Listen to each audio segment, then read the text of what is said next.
আরিফ, বাঁধের নতুন নতুন জায়গায় তো ভাঙনের খবর পাচ্ছি আমরা। এখন সেখানকার অবস্থা আপনি কেমন দেখছেন?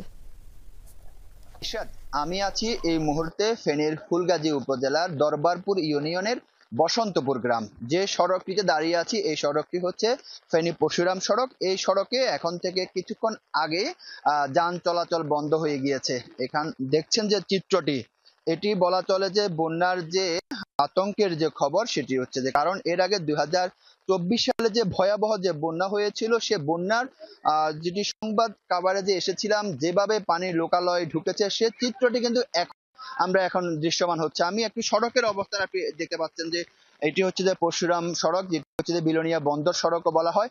এই সড়কটিতে এখন মানুষেরও আসলে যাতায়াত নেই, এবং কি যান চলাচল অনেকটা বন্ধ হয়ে গিয়েছে। কারণ হচ্ছে যে সামনে যদ্দূর চোখ যায় পানি আরো কোথাও কোমর সমান, কোথাও হাঁটু সমান পানি সড়কে উঠেছে, যার কারণে এই পথে যান চলাচল বন্ধ হয়ে গিয়েছে। তবে এখানকার বাসিন্দারা যেটি বলছে যে তাদের বাড়িঘরেও পানি ঢুকে গেছে। গতকাল সন্ধ্যা থেকে বাঁধ ভাঙা শুরু হয়েছে। এখন পর্যন্ত আমরা যেটি জেনেছি যে 8টি স্থানে বাঁধ ভেঙেছে। এখন পর্যন্ত 20টি গ্রাম প্লাবিত হওয়ার আমাদের কাছে খবর আছে। এর বাইরে হচ্ছে যে আমরা ফেনী শহরের জলাবদ্ধতার কথা যেটি বলি, যদি ফেনী শহরের জলাবদ্ধতা এখন কমতে শুরু করেছে, তবে এখনো এখানে বৃষ্টি হচ্ছে। এই বৃষ্টি যদি বাড়তে থাকে তাহলে হয়তোবা শহরের যেরকম জলাবদ্ধতা বাড়বে, এদিকে হচ্ছে যে ফেনীর ফুলগাজী এবং পরশুরাম উপজেলায় নতুন নতুন গ্রাম প্লাবিত হবে। তবে এখানকার বাসিন্দারা যেটি বলছে যে শুধু এটি এবার নয়, গত 2024 সালে তো ভয়াবহ বন্যার শিকার হয়েছে। এর আগে বিগত 40 থেকে 50 বছর ধরে কহুয়া সিলোনিয়া নদীর বাঁধ ভেঙে লোকালয়ে প্লাবিত হচ্ছে।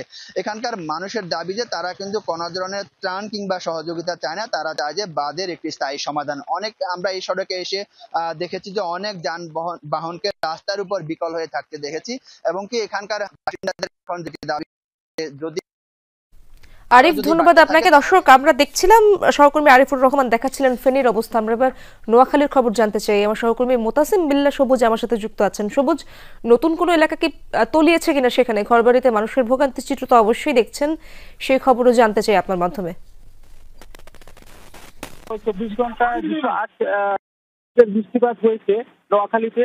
আর এই বৃষ্টিপাতের কারণে আসলে নোয়াখালীতে এক ধরনের জলাবদ্ধতার সৃষ্টি হয়েছে। বিশেষ করে নোয়াখালীর সদর, সুবর্ণচর, কোম্পানিগঞ্জ, এই 4টি উপজেলা বেশি জলাবদ্ধতার আসলে সৃষ্টি হয়েছে। আসলে এটি বন্যা না, তবে জলাবদ্ধতা বলতে হবে, কেননা টানা বৃষ্টিপাতের ফলে যে অতিরিক্ত পানি হয়েছে সেটি আসলে নামার পর্যাপ্ত পরিমাণ জায়গা নেই। অর্থাৎ যে ড্রেনেজ ব্যবস্থা, খাল নালা, এগুলো ব্যবস্থাপনা বা ড্রেনে ময়লা জমে থাকার কারণে বা খাল ড্রেনে যেগুলো দখল হয়ে যাওয়ার কারণে আসলে পানি নামতে পারছে না, এটাকে জলাবদ্ধতাই বলতে হবে।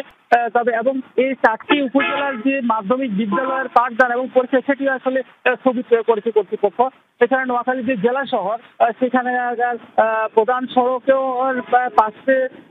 পাশ এবং প্রধান সড়কের আশপাশের যে অলিগলি রয়েছে বা যে পার্শ্ববর্তী যে সড়কগুলো রয়েছে, আসলে সবগুলো সড়কে পানিতে তলিয়ে আছে। এবং অনেক এলাকায়, জেলা শহরের নোয়াখালী পৌরসভার অনেক এলাকায় ঘর বাড়ি এবং দোকানপাটেও পানি ঢুকেছে।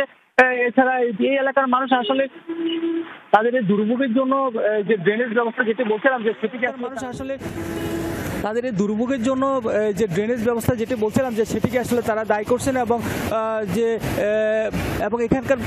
এখানকার মানুষ আসলে একটা আতঙ্ক বা উদ্বেগের মধ্যে রয়েছেন যে গত বছর যে বন্যা হয়েছে দীর্ঘস্থায়ী এবং সেটি আবারও বন্যা হয় কিনা সেটির আসলে আশঙ্কা মানুষ খোঁজখবর নিচ্ছেন এবং তারা উদ্বেগের মধ্যে রয়েছে। মোতাসিম, ধন্যবাদ আপনাকে।